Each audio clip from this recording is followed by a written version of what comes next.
Querem introduzir o aborto, né? Isso aí o aborto, gente, é uma das coisas mais fortes no mundo espiritual. Eles estão agindo. Porque invoca demônios terríveis, promove uma série de influências malignas, né? Amaldiçoa o ventre das mulheres, problemas ginecológicos, problemas psicológicos crônicos, suicídios, situações terríveis. Amaldiçoa uma nação que promove um aborto, seja ele com que causa for, por mais que seja legalizado, gente, atrai maldições terríveis sobre os seus habitantes, ou seja, aqueles que fazem essa prática, né? Porque tem uma conotação terrível espiritualmente falando. Você mata uma pessoa. É um assassinato. Do ponto de vista de Deus, é um assassinato. Ah, pastor, mas se ela foi estuprada, não existe desculpa para Deus. Você pode até dar essa criança como uma outra pessoa, você tem esse direito, se você quiser, né? Não souber lidar com aquela situação, mas não seria o mais correto do ponto de vista de Deus. Certo seria você, né, de alguma maneira, pedir graça de Deus, compreensão da sua família e tentar ali, diante de toda essa dificuldade, mas Deus é capaz de fazer isso. Capacitar uma mulher, mesmo diante de um abuso, de uma violação, né? Gerar uma criança e ainda se tornar uma grande mãe. Temos vários casos desses, né, na Bíblia, de questões de incesto, situações assim, onde Deus deu uma nova chance para a criança, onde Deus fez coisas tremendas. Houveram consequências, influências, né, espirituais e tal, mas criança é criança, gente, ela é inocente do fato. Então, em hipótese nenhuma, do ponto de vista moral, ético, cristão, o aborto é avalizado, a não ser em caso de colocar em risco a mãe. Mas até isso tem que se entregar na mão do Senhor. Até isso tem que se entregar na mão do Senhor, no sentido que é Deus quem vai decidir quem vai viver e quem vai morrer, não somos nós. São questões éticas complexas, mas que a Bíblia sempre vai ser pró-vida, ok? A vida e a morte pertencem ao Senhor. Uma das principais fontes de realimentação da alma é a memória, tá? Por mais que a memória pode utilizar-se de mecanismos, né? Freud falava isso, os psicólogos falam isso, chamado de subconscientes, ela é basicamente um elemento ligado à nossa consciência. Por mais que exista isso que eles chamam de subconsciente, ela está ligada ao nosso consciente, ela está na nossa mente, que a Bíblia chama também de intelecto, ok? Mente, intelecto, razão. Então é um elemento ligado à nossa consciência, onde estão os registros de cada fato da nossa história. E você sabe, né, que acontece, não sei se eu já falei para vocês, senão eu vou falar agora, onde acontece a gestão desses pensamentos que acontecem ao longo do dia, é no sono. Daí a importância do sono, tá? Eu fiz uma pós de neuropedagogia e a gente estudou a parte cerebral, como é que funcionava e tal. Os neurocientistas, eles nos ensinaram isso na aula, que uma das coisas mais importantes da vida é o sono, gente. E existem 5 fases de sono. Dentre elas, a fase mais importante do sono é a quarta fase do sono. Por exemplo, para quem dorme 10 horas da noite, aproximadamente ali entre 3 e 4 horas da manhã, é o quarto nível do sono. 4 a 5 horas da manhã é o sono mais profundo que tem. E é ali, dizem os especialistas, que acontece a gestão dos teus pensamentos. É ali que o cérebro, quando você está dormindo, joga os fatos que são importantes na memória e os que não são importantes ele joga fora. Alguns dizem que joga no subconsciente ou no inconsciente, né? Então é ali que acontece a gestão dos pensamentos ao longo do dia. Aquilo que é jogado na memória, guardado na memória, e aquilo que é descartado. Ou seja, você não está consciente, você está dormindo, não é verdade? Quando a gente dorme, a gente não tem consciência, mas o cérebro continua fazendo a administração dos pensamentos ao longo do dia. Tanto é, gente, esse também foi um livro que eu li, do Freud, né?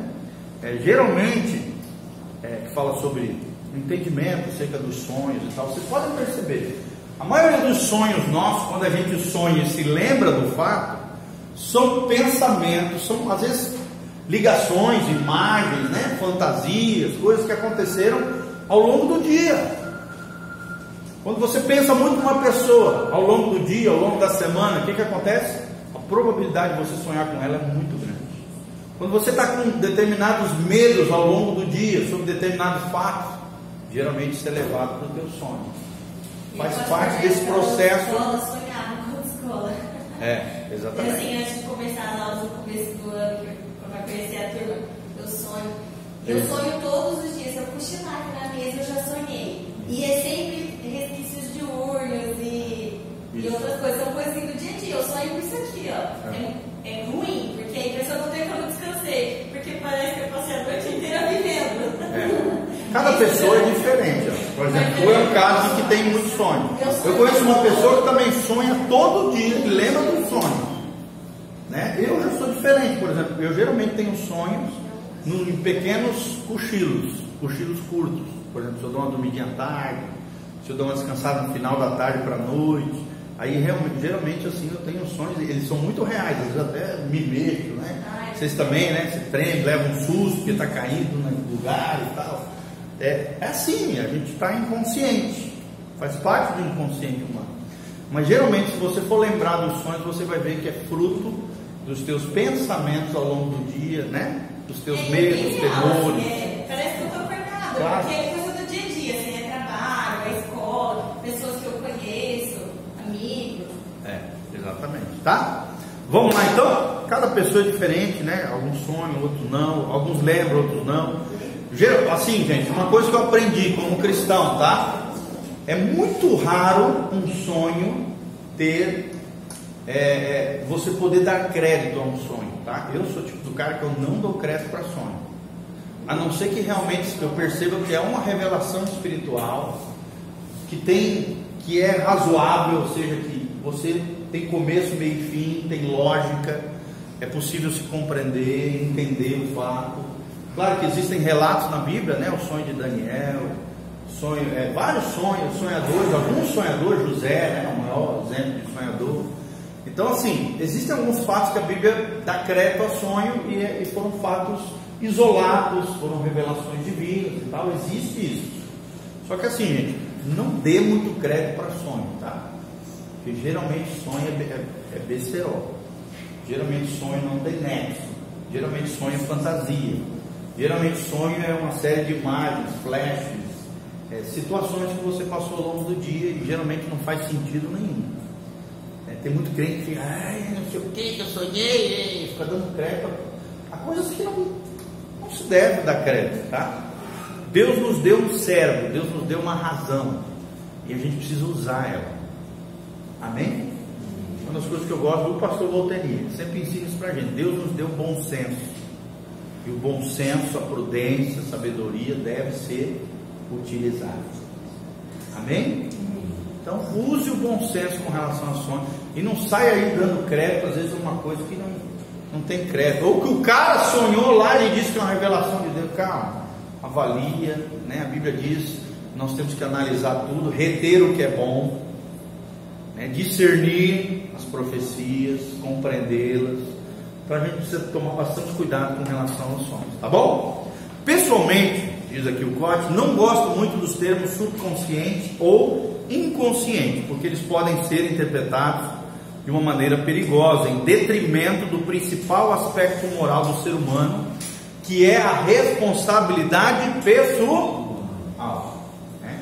Então aqueles que advogam a questão do subconsciente, do inconsciente, eles colocam meio que de lado, como que secundário, o fator responsabilidade pessoal, né? Freud, os seguidores depois de Freud, a área da psicologia, trata muito sobre esse assunto e dá muito crédito a esse submundo, né? O mundo inconsciente, o subconsciente, e tira, fragiliza o fator primordial do cristianismo, que é o fator responsabilidade, o livre-arbítrio. Então, nós cristãos vemos diferente, tá bom? A Bíblia simplesmente estabelece que o ser humano é um ser consciente. Fala comigo, eu sou um ser consciente. não subconsciente ou inconsciente. Talvez, é claro, a ciência, né, até exista isso, mas o que Deus leva em conta quando tratamos de ética, de moral, de escolhas responsáveis, decisões, nós estamos falando do que, gente? De consciência, da nossa consciência, ok? Portanto, quando me refiro a cura interior, estou enfatizando aqui a redenção dessa memória ferida. Ou seja, está na memória, sim ou não? Isso é um fato, a ciência diz que existe a memória, né? O Augusto Cury fala muito sobre isso. Vocês já leram o livro do Augusto Cury? Né? São livros maravilhosos. Ele é um dos caras que é doutor em inteligência emocional. A especialização dele, né? Tese, doutorado e tal. Ele é um cara fascinante nessa área da neurociência, da psicologia, da psiquiatria. É um homem assim, extraordinário. Ele ensina bastante sobre isso. O Augusto Cury, ele fala muito sobre isso, né? Ele fala assim, não sei se eu já falei, vou repetir, é importante dentro disso que nós estamos falando aqui. Ele diz assim, é impossível, e ele é um doutor nessa área, tá? Ele tem um livro muito bom que eu li, talvez um dos melhores livros que eu já li dele, chamado Lidere a Si Mesmo. Lidere a Si Mesmo. É um livro pequenininho. Eu já li também, são 5 livros, né? Mestre do Amor, Mestre da Civilidade, é muito bom. Mas esse livro que eu estou falando é um dos melhores que eu já li, chamado Lidere a Si Mesmo. E ali eu aprendi uma coisa muito interessante. Ele fala dessa memória RAM, que ele chama. RAM. Eu não sei qual é a tradução de uma terminologia inglesa, tá? RAM de R-A-M. Significa M no final, que é memory. Tem a ver com memória, tá? É o termo científico, é o conceito científico. Ele fala assim, peraí, isso aí não é muito importante, o mais importante que eu vou falar agora, tá? Ele diz assim, é impossível que a gente impeça o fluir dos pensamentos ao longo do dia. Ou seja, você não tem controle sobre a fluidez dos pensamentos que vão vir na tua mente ao longo do dia. Mas você tem a capacidade de gerenciar esses pensamentos na sua mente, no seu cérebro. Ok? Que eles venham, a gente não tem como impedir, inibir, né? Eu vou parar de pensar, não tem como. Pensamentos vão e vêm ao longo do dia, pensamentos bons, ruins, né? Mais ou menos, positivo, negativo, de Deus, do diabo, vem de tudo. Sim ou não, gente? Só que é uma luta, né? Para você ter o bem-estar emocional. Talvez as mulheres tenham mais dificuldade disso, porque são mais emocionais, mais emotivas, mais sentimentais. O homem, ele é mais racional. Não é que o homem é mais inteligente que a mulher, não. Pelo contrário, acho que até as mulheres são mais inteligentes que os homens, são multifocais, né? O homem geralmente só consegue, eu mesmo, só consigo prestar atenção numa coisa. As mulheres não. Eu vejo a Sofia, né? Ela consegue prestar atenção em 10 coisas diferentes. Ela é multitarefa. O homem é uma tarefa só. Eu acho que as mulheres são menos inteligentes que os homens. Eu acho, sinceramente. Tá, mas se é ou não é, a gente não sabe, tá? Voltando para cá. Os pensamentos fluem dentro de você e você não tem como impedi-los de chegarem à tua mente. Mas, segundo os especialistas, Augusto Cury e vários neurocientistas dizem, é possível você ser gestor, gerenciador dos pensamentos que permeiam a tua mente. Eles não podem te dominar. Exatamente. Tanto é que existe o fator domínio próprio, né?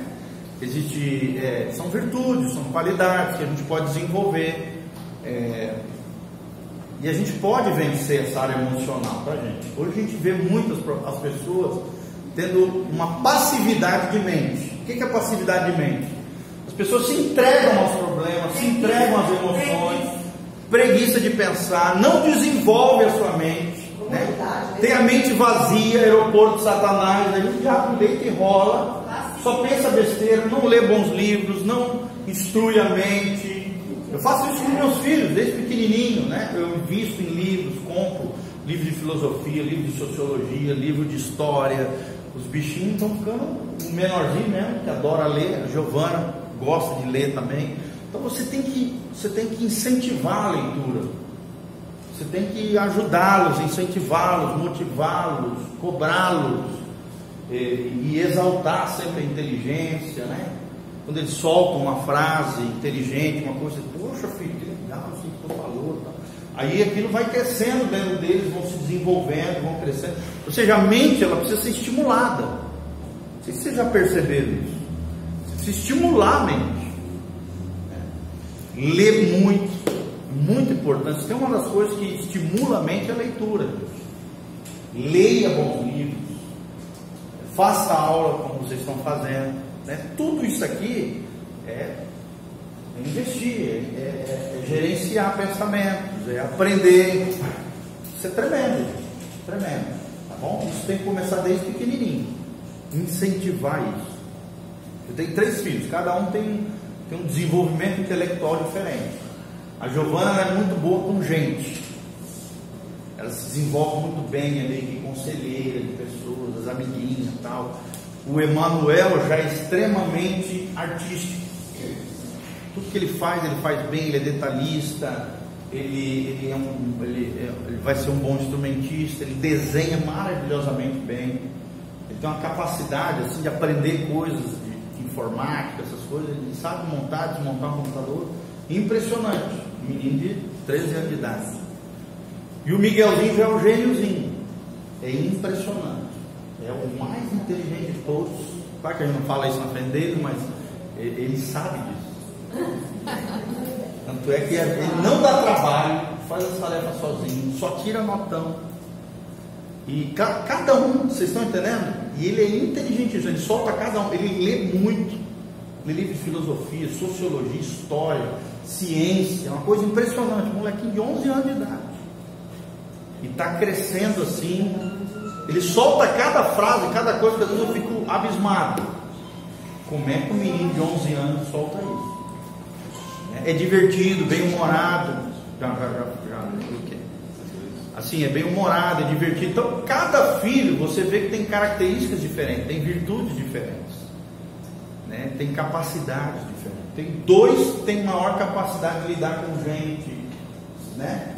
O outro do meio é mais artístico, né? É mais sensível, é mais cuidadoso, é mais organizado, é mais perfeccionista. Entrega algo para ele, pode descansar que o negócio vai ser bom, bem feito. Os outros 2 já são mais lambão, né? Dão mais trabalho, tem que falar 2, 3 vezes a mesma coisa. Então cada filho é diferente, tem virtudes diferentes, né? Tem qualidades diferentes. E você, como pai, como mentor, como instrutor, você tem que desenvolver as potencialidades da criança e trabalhar as dificuldades, os defeitos. Vocês estão entendendo? É muito importante isso. Como pai e mãe, você tem que ir trabalhando essas áreas aí. Tá bom? Vamos lá então? Continuando. Portanto, quando me refiro a por interior, estou enfatizando a redenção dessa memória ferida. Ou seja, a memória ferida pode ser restaurada? Sim ou não, gente? Pode ser redimida? É claro que sim. E foi isso que Jesus fez nesse caso da mulher aqui. Isso é produto de um conjunto de atitudes exercidas intencional por parte de quem, gente? Por parte de Deus, por parte da pessoa envolvida e por parte do conselheiro. Então é uma atitude exercida intencionalmente, com inteligência emocional. Aqui ele está falando do conselheiro. Discernimento espiritual. Olha o que a gente precisa, gente. Os requisitos de um conselheiro eficaz, de um conselheiro cristão, né? Inteligência emocional, discernimento espiritual e, acima de tudo, domínio próprio. Domínio próprio por quê, gente? Porque você não pode se envolver de tal maneira na vida emocional da pessoa, ao ponto de, às vezes, por exemplo, se a pessoa está abrindo uma situação de sexualidade, você começar a se fragilizar nessa área e se envolver sexualmente com a pessoa. Então, domínio próprio é do conselheiro. Domínio próprio do conselheiro também. E também estimulação do domínio próprio da pessoa envolvida. Tá? Porque acontece, gente, a gente tem que tomar muito cuidado. Você, como conselheiro, se não cuidar, se não tiver domínio próprio, se não tiver discernimento espiritual, se não tiver inteligência emocional, você pode acabar se envolvendo com uma pessoa que não deveria se envolver. E em vez de ajudá-la, acaba piorando a situação dela. Isso infelizmente acontece com muitas pessoas, homens e mulheres. Isso só prova uma coisa: que você não tem maturidade de ser um conselheiro espiritual. Existem casos, psicólogas, psicólogos, psiquiatras, né? Todo profissional, pedagogo, a área da saúde também, né? A área da educação, tem muito isso. Quer dizer, você não está sendo profissional, você não está sabendo separar as coisas, você está misturando tudo. Isso não pode, gente. A partir do momento que você se sentir fragilizado com uma determinada situação, principalmente a área moral, sexual, você não pode mais ajudar aquela pessoa. Você tem que passar para uma outra pessoa que tem estrutura e condição para isso. Vocês estão entendendo, gente? Porque senão pode vir a dar uma tragédia. Vocês estão entendendo? Tem que tomar bastante cuidado. Por isso que o ideal aqui, o que a gente sempre tenta fazer aqui na igreja, é que mulher discipule mulher, homem discipule homem. É claro que nós, pastores, às vezes as pessoas, elas querem um atendimento com o pastor. Então a gente faz um atendimento preventivo, 1 ou 2 vezes. E aí, se a gente vê que é uma coisa mais larga, mais dispendiosa, mais discipulado mesmo, a gente encaminha para as mulheres. E uma coisa legal aqui na igreja é que todos os gabinetes são envidrados. Então um cuida do outro, né? Eu estou atendendo aqui, a Samanta na minha frente, está atendendo o outro ali, então todo mundo está de olho em todo mundo, cuidando de todo mundo. Se endemoniar lá, eu vou lá dar uma força, ajudar e tal. Então é muito importante isso, para tomar esse cuidado nessas questões de não se envolver, principalmente questões de imoralidade sexual com aquela pessoa que você está ajudando. Porque se você se envolver tanto emocionalmente demais, como também, infelizmente, sexualmente com a pessoa, meu irmão, acabou tudo, estragou tudo. Em vez de ajudar, você está destruindo, você está fazendo o outro tropeçar e está tropeçando junto com ele. Ok? E é um cuidado que se deve ter. Pastores, conselheiros, terapeutas cristãos, psiquiatras, psicólogos, educadores, pedagogos, médicos. Imagina um médico.